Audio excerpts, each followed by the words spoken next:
we're out at Invictus Games, and yesterday we went to the Barrick Gold Career Summit. I was able to meet this amazing gentleman right here, Brian Mason. Thank you so much for your time, Brian. Sure. You're welcome.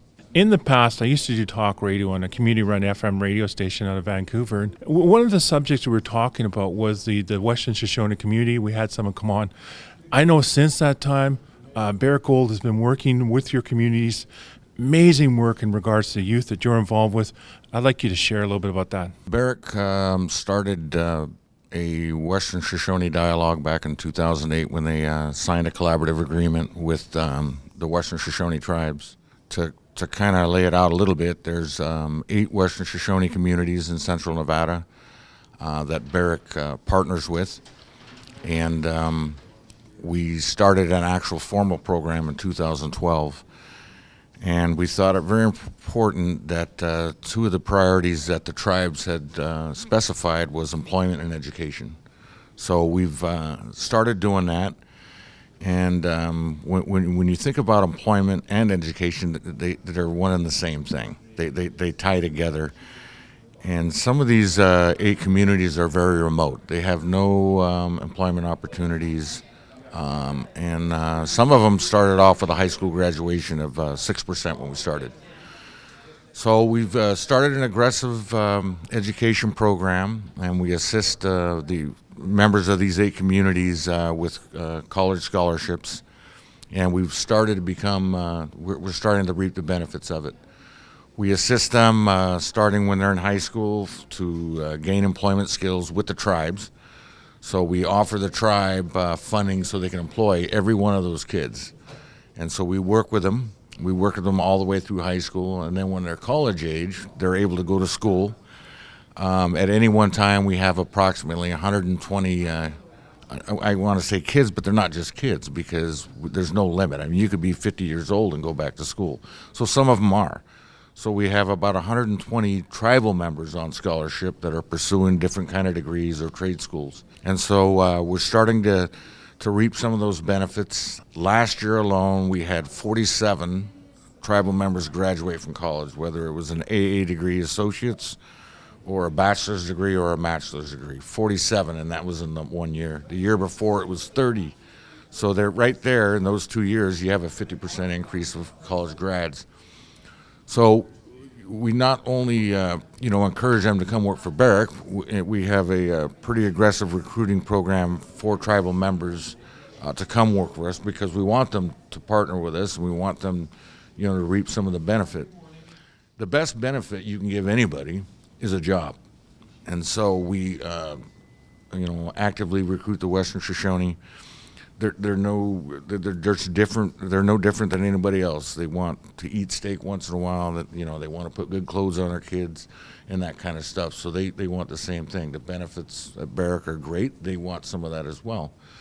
So we've hired 125 tribal members in the last 4 years. Each year, we have a goal to go out and reach out and touch as many of these people, these kids, as we possibly can. But not everybody's going to go to college, so some of them just want to come and the jobs that Barrick offers, in that area are, way higher than the national median income. I mean, these are very well entry-level paying jobs.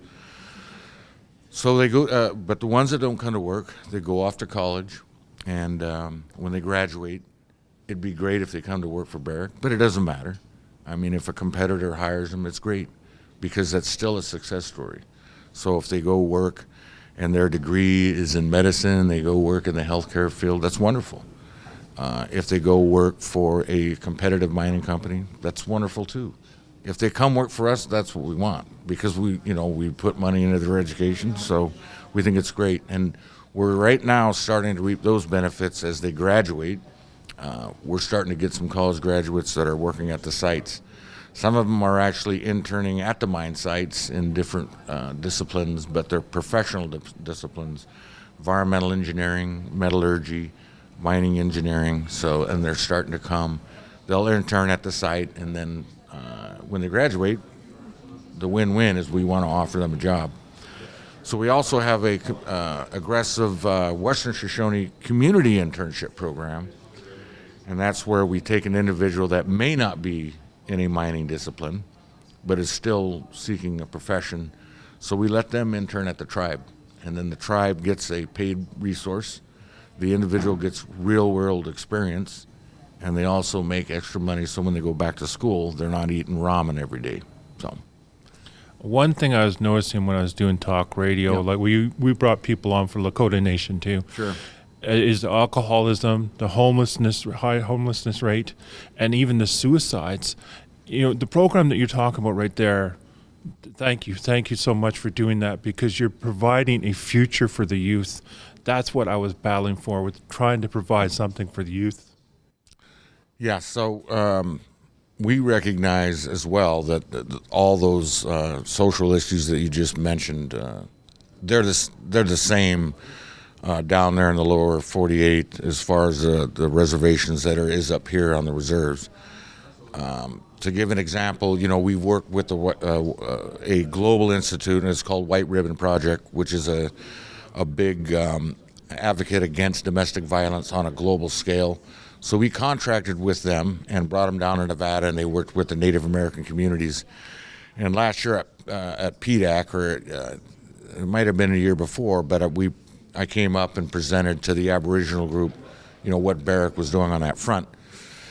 And it was amazing because, you know, domestic violence and suicide touches everybody. And so when I was speaking at the convention,